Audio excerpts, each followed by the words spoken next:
Hi there. Right now we are dab center of the baseball season, and it's gonna wrap up next month. But since next month is dedicated to Halloween, we're gonna talk about baseball today. What's the best way to talk about baseball than to talk about the movie Fever Pitch? Yeah, I know what you're thinking. You're thinking, hey, I read the credits and it always says they're filming in New York. And that's true. I live in New York, but I'll tell you, I grew up in Boston. Yeah, my early childhood was in Boston. And during my childhood, that was the informative years of me picking the teams. So that's why I'm a Red Sox fan. And the Bruins, and the Celtics, and the Pats. Tom Brady or not. Yeah, I may live in Queens, but I always carry Boston with me. And that's why I chose Fever Pitch, starring Jimmy Fallon and Drew Barrymore. Alright, look, I grew up in Boston and I live in Queens. My accent's gonna be back and forth. But before we get started, have you ever seen those old local TV commercials? You know,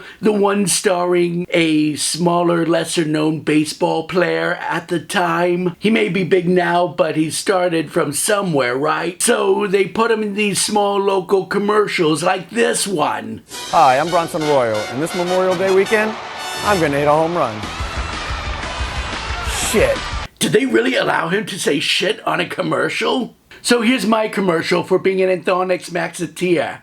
Hi, I'm Anthonix Maximus from the World Wide Web. You don't have to be a superstar to be a star by being an Anthonix Maxiteer. It's a home run. It's easy to be an Anthonix Maxiteer. Simply go to www.youtube.com/AnMaxProductions and you can be a star. So click subscribe for a grand slam. So don't strike out with those other YouTube channels.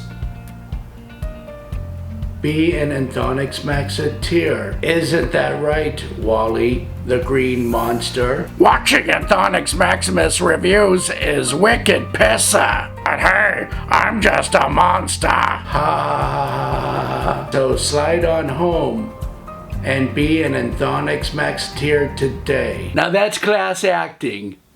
Let's get started. Hi,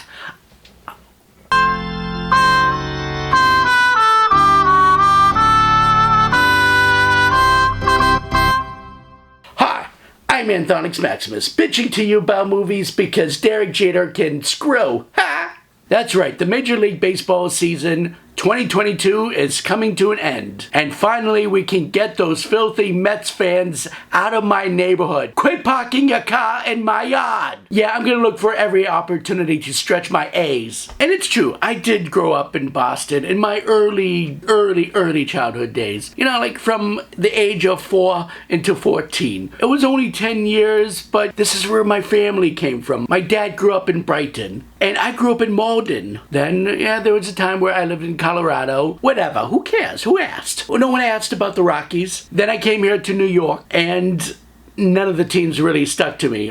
It's always gonna be Boston, alright? The Red Sox. I'm not a bandwagon fan. I was there for the Red Sox as a kid, watching them lose all the World Series because the Bambino Curse. But it was great back then, because you gotta understand, when at that time, before 2004, going to a Red Sox game was nothing. My dad would call me on the day of the game and be like, you want to see the Sox play? I'm like, yeah, sure. And that was that easy of a decision. There was no wild planning because tickets were so dirt cheap. But then they won the World Series and those sons of bitches actually raised the prices. It had been a couple more decades before I was able to go back to a Red Sox game. And that was this summer. So the movie itself is kind of like well, The events are a true story, but the characters are not. It's a 2005 film, and it was directed by Peter and Bobby Farrelly, the Farrelly brothers, best known for Dumb and Dumber and There's Something About Mary. The film itself is loosely based off of a Nick Hornby autobiography called Fever Pitch. The book is about Nick Hornby's obsession with soccer football growing up, his team being the Arsenal FC. They had an 18-year winning drought, but it was finally broken in 1989. There's not really too much on the backstory of this. It's just a little project for Jimmy Fallon and Drew Barrymore. And it's fine because, you know what? Yeah, Jimmy Fallon is from Brooklyn,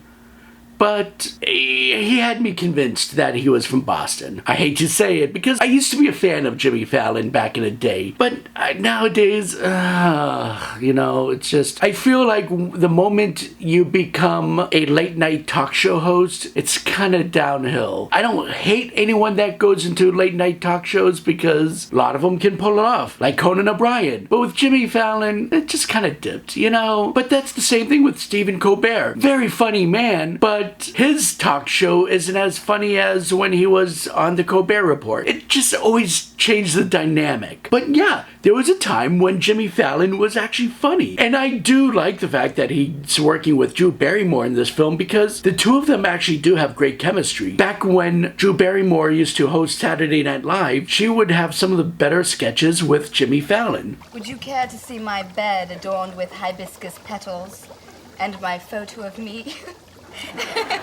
And Gina Davis. Gina Davis, that sounds nice. So anyway, let's go visit Beantown, huh? In this film called Fever Pitch.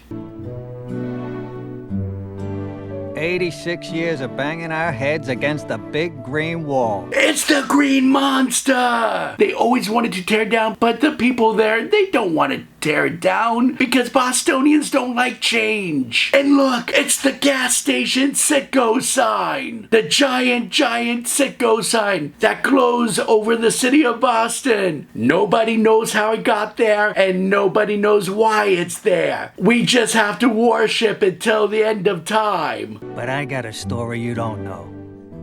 It's about this school teacher friend of mine named Ben.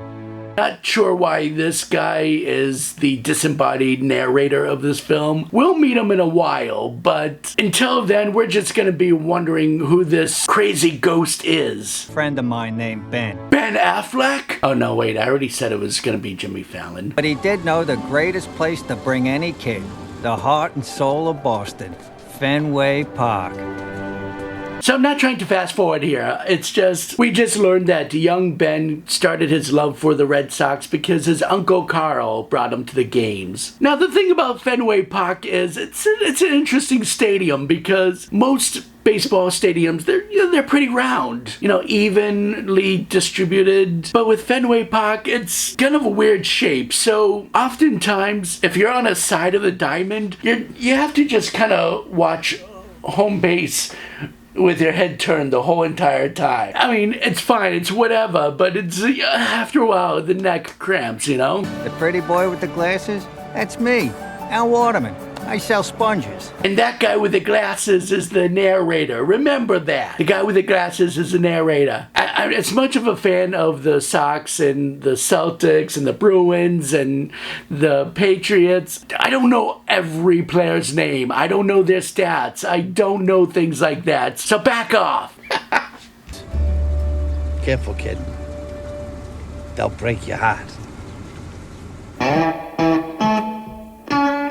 So we're going to skip ahead a couple decades to the current time. If you haven't been, I recommend you go to Boston and you check it out. It's a great city. If you're a history buff, you'll love it very much. Are you looking to build a city where sports fans can be notoriously racist? Yeah, and can we also ruin Sweet Caroline for everyone else? Absolutely. Bostonians can sometimes be massholes, but that's kind of the charm. Massachusetts, Boston, it's kind of like, it's weird because Boston is very progressive minded, but you wouldn't know that from talking to them. So sometimes you'll be having a conversation, but then they'll accidentally slip out a homophobic slur or like a disability slur. And the thing is, they're not actually aiming towards those groups when they say it. Those certain words are just usually in their vocabulary. They're progressive absent-minded. You just want to know if you have a conversation with them. That's the real Bostonian, kind of a charm to it. So I say Boston is like the South. Just not as quaint. Talk to him on the phone about coming in, having a tour. Just pretend that you're me and take them around and... Hi! There they are. That's a meet cute. Ben here is meeting Lindsay as he's taking his students on some kind of a tour. The client I'm working for right now is this really cool company called Marquis Jet. And they're trying to figure out how to make renting private jets more affordable. So basically it's just, we learn that Lindsay is in like some kind of a marketing company, like an ad agency, I guess. Because, you know, in the 90s and early 2000s, a strong woman works in an ad agency or marketing. Those are the rules in screenwriting. But those kids, they dare their teacher Ben to ask Lindsay out on a date. And he does. I wanted to ask you if I could ask you out sometime. Socially. Yeah, I won't be bringing the kids. I'm not one to talk about accents, because my accent is whatever it feels like being that day. But Jimmy Fallon is a big actor in a big movie. They should have just gotten one of the Wahlbergs, Mark or Donnie. Oh. Hike. Hey, it's a baseball movie, not a football movie. I already did that. Not that this scene means anything. I know why she wouldn't go out with me. Thinks I'm not in her class. Football and chicks, bro. Sorry, guys.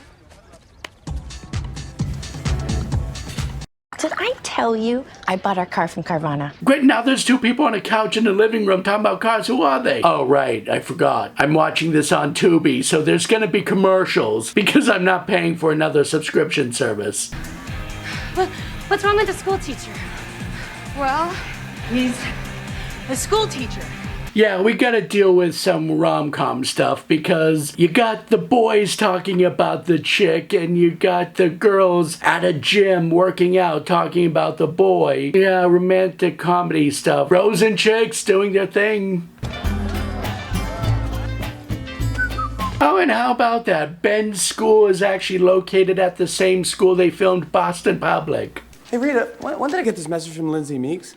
A tip might be where it says, time called, 2:30. So Lindsay decides she is gonna have a date with Ben. Hey, we're on your side. no, I know. It's just that I hate them. Girl fall! It's a Fairly movie! Alright, I gotta laugh like him from Boston. Nah! Oopsie. We get chapters in this movie. I'm sick. Something tells me this isn't gonna be an easy relationship at all. She's sick on the first date. I get it, Lindsay. I saw a taxi. I would fake a sickness too. I just realized Jimmy Fallon is in a Red Sox movie, and he was in the movie Taxi, where one of the main characters is played by Giselle, who is the wife of former Patriots quarterback Tom Brady. It's a full circle. I like it when sometimes my jokes have something to do with the film. Hey, Bill. It's bad. You. Go back to sleep. Aw, he's being nice. He's putting her to sleep. Hey. Hi. But it's okay, Lindsay's better now. But she shouldn't be embarrassed about being sick, because in New England, a lot of straight couples meet in circumstances that involve vomiting. No, she cannot have my assistant. Because I trained Carrie. You see, she's on a phone. Because in early 2000s, businessy businesswoman businesses her way to meet herself a fun and fancy-free sloth of a man. So they're getting along as they're walking in Boston Common. And don't look now. In the reflection of that building is the Prudential building sneaking in there. Oh, we're in a point of a romantic comedy where they start meeting each other's judgy friends. Now they're doing furry stuff? The Masked Singer is back with new costumes. Oh wait, that's a commercial for The Masked Singer. But he's not 22. So? So, where's he been? Why is he still on the market? Look, I would like to sit you down and have you watch all these meandering conversations of the friends grilling Lindsay on whether or not Ben's a good quality guy, but I don't care, do you?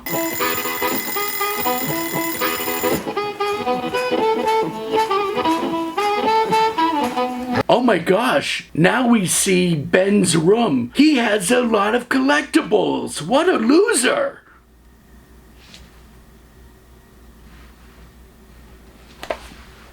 Okay. Okay.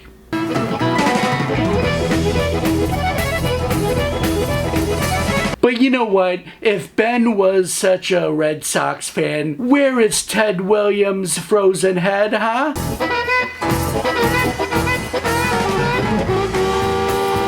Ben and Lindsay are having a great time because baseball season hasn't started yet. Ben and the guys, they're discussing who gets what ticket for his season ticket passes. Spring break? At your age? No, not spring break, spring training with the Red Sox. I guess I'm not that big of a sports fan because I never really understood the whole spring training thing. That's just kind of like, I guess it's Comic-Con for baseball. You know, you're just a bunch of fans that go there and you just watch the players practice before the season begins. Oh, is he gonna propose? Lindsay, will you go to opening day with me? No, stupid. The movie just started. You said yes! Mari, look, Merry Christmas! Clarence, look, everyone showed up! Clarence, we're doing the voices now! We're auditioning for SNL! Great, since we're doing voices, here, let me do a voice. Oh, Marty, you get in a car, you go back to the future. There's my voice submission, Jimmy Fallon. My impression has nothing to do with this review, just like your impression had nothing to do with the film, but bravo on your impression. Good for you, Mr. Fallon. When are we going to meet this future breakup? Thanks, Dad. Well, who knew? Businessy businesswoman has a stuffy dad. Gonna win all the way! Can you believe this asshole?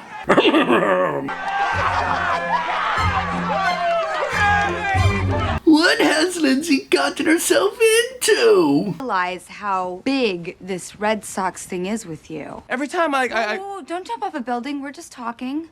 She's befuddled by his charm, especially since he gave her a jacket. Fun fact, in real life, after the movie came out, those jackets were sold out. All kinds of women bought that jacket. Drew Barrymore and Jimmy Fallon, the fashionistas of New England. Go Sox!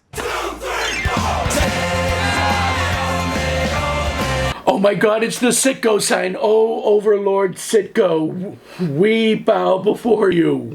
Hey, what's up, Al? How you doing?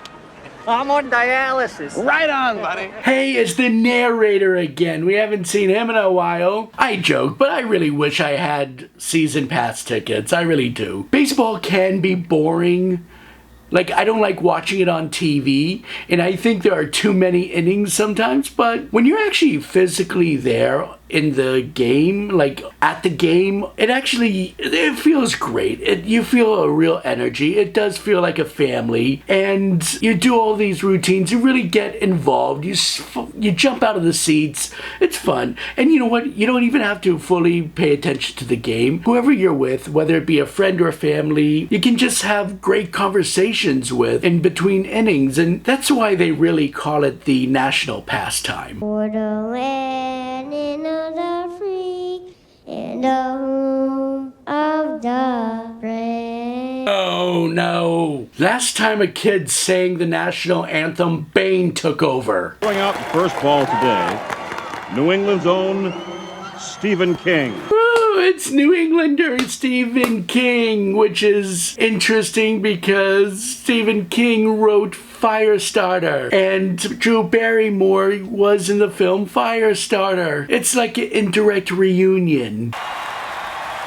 Right down the middle. So, bonus fun fact. All these games in the film are actually real. And on opening day of that year, it was Stephen King that threw the first pitch. That game, the Sox actually lost, which blew their 10-game winning streak, which people actually blamed Stephen King on it. And by people, I mean the Boston Globe. Yeah, so you'll find out that in this movie, most of the games are actually real. And it works because this is a term that I fell in love with from watching Red Letter Media. And those guys call this shooting the rodeo. What does that mean? Shooting the rodeo. That means when you're making a film and there's a rodeo or a game or a parade or a carnival, just have your actors interact around that. So that way, you can use the setting, but without having to actually build a set, and you don't have to pay the extras. It's a bit of a cheat, but it's actually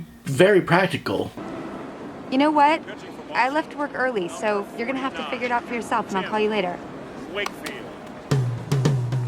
That's right, businessy businesswoman is buzzing off. Johnny Damon! You got the sweetest ass in the league! Johnny Damon is a very sweet-ass caveman. Yastrzemski. She's not a genius, this one. No. But I also gotta say, Ben's friends are a bunch of rude-ass bitches on their own. Lindsay's trying to learn the game so she can connect with Ben. Back off! They won the World Series in 1912. They won the World Series the same year the Titanic sank? I knew it was the Sox's fault. 1919, their miserable, greedy pig of a boss decides to sell Babe Ruth to the Yankees to finance a Broadway. And since 1918, the Red Sox have not won a World Series. That was true, sort of. It was indirect. You see, they had Babe Ruth, but the thing is, Babe Ruth was actually not exactly traded. You see, Babe Ruth was actually sold for $100,000 because the owner actually had the play No No Nanette produced, but it was off-Broadway. He wanted it to be on Broadway, but off-Broadway, it was already produced as My Lady Friends. Tony C, best young player in baseball, catches one in the eye at 22. He's finished at 26. Remember the time Roger Moret went catatonic? And this movie gets depressing real quick. And that, my lady, is the curse of the Bambino. I love the Farrelly brothers, I really do. Sometimes their jokes can be a bit of a gross-out humor from time to time, but they're still hard. But then there are moments where it gets real downy real quick. I'm ready. Let's go meet Mom and Dad. This is not a man's closet. Signs in a relationship where Lindsay's not putting up with Ben's shit. And you... Did you ever tell me what your dad does? I sell golf carts. Hey, how can we make this movie more Bostonian? I know. Let's make Jimmy Fallon as Ben wear a bib so he can eat more lobster. I'm sorry we're late. He was watching the Red Sox game. Yeah, help me do. No, help me. Ben is acting like a friggin' goon because he doesn't want to hear the game. That's comedy. But don't worry because Ben impressed her dad by getting him a tea time at the country club. Oh cool, some more baseball montage. But now we got Neil Diamond's Sweet Caroline. So that's the thing, when you go to Red Sox game, that's another featured staple of the experience. At the 7th inning, they play Sweet Caroline. And that was started since 1997. An employee decided to play Sweet Caroline because their friend actually gave birth to a baby girl named Caroline.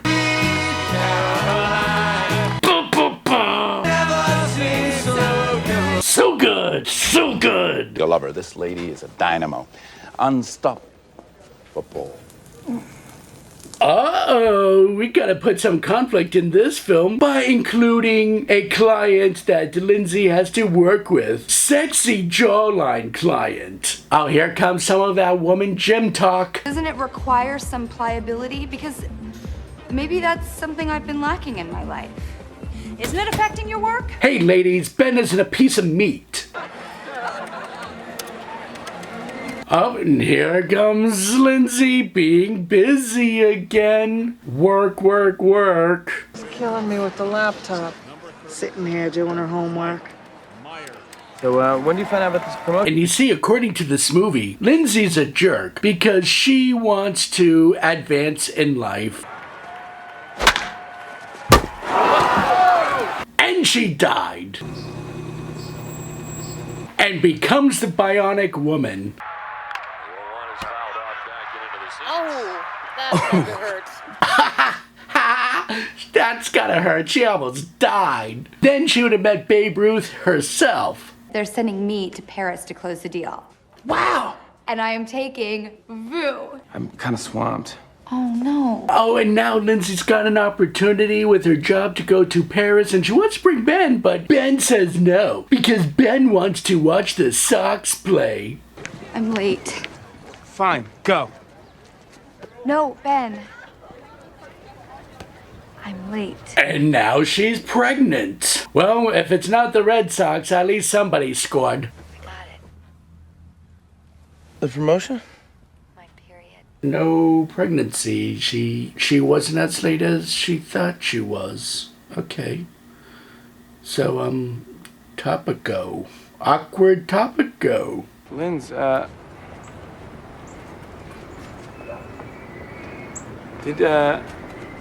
Did you want a baby? Oh, and see, without the baby scare, there's nothing weighing over their heads from breaking up. How far does it go? Doctor, induced labor because the Oakland A's are coming in tomorrow. Third act breakup. All those things that you feel for that team, I feel them too. For you. Well, not really a third act breakup. It's just kind of weird for everyone. So weird that they've traveled back in time to the roaring 20s. I still can't believe you're not at the Yankee game. Yeah, well, if the Yankees look that good in a dress, I'd be at the game. Oh, it was a 1920s themed party because Ben is trying to adapt his life into hers. This movie is all over the place with its timeline. The moment Ben starts acting like a good boyfriend. If you are not down here right now, you are missing one heck of a party. There are 3 A's. Oh, Lindsay, you better be making a good breakfast. Well, the Red Sox once promising season. Late September, close but no cigar. They just had their third act breakup. Hello? Oh, and then just as Ben's ready to apologize to Lindsay, classic movie trope, the misunderstanding. It's a work thing. I didn't want to go alone, so, Carrie and Ezra are here as well. He thinks she's moved on with sexy jawline guy. Sorry.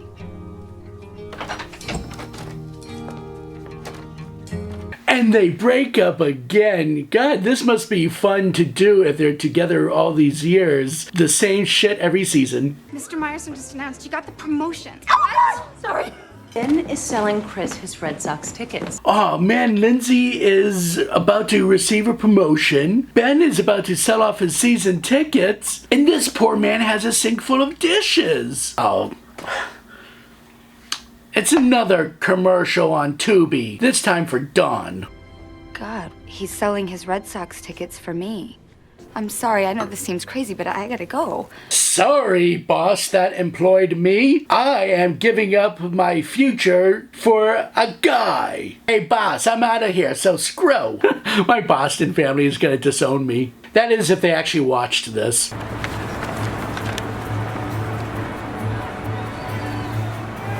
So yes, he's trying to make a whole life transition, not just for Lindsay, but for himself, because he needs to knock it off. I'd be pretty hard pressed if I actually had season tickets too, so. Ground ball to the right side. A race to the bag. Rivera is there, and the Yankees are 3 defensive outs away from heading to the World Series. Okay, you people can just settle down. You're all terrible actors that didn't even know you were going to be in a movie.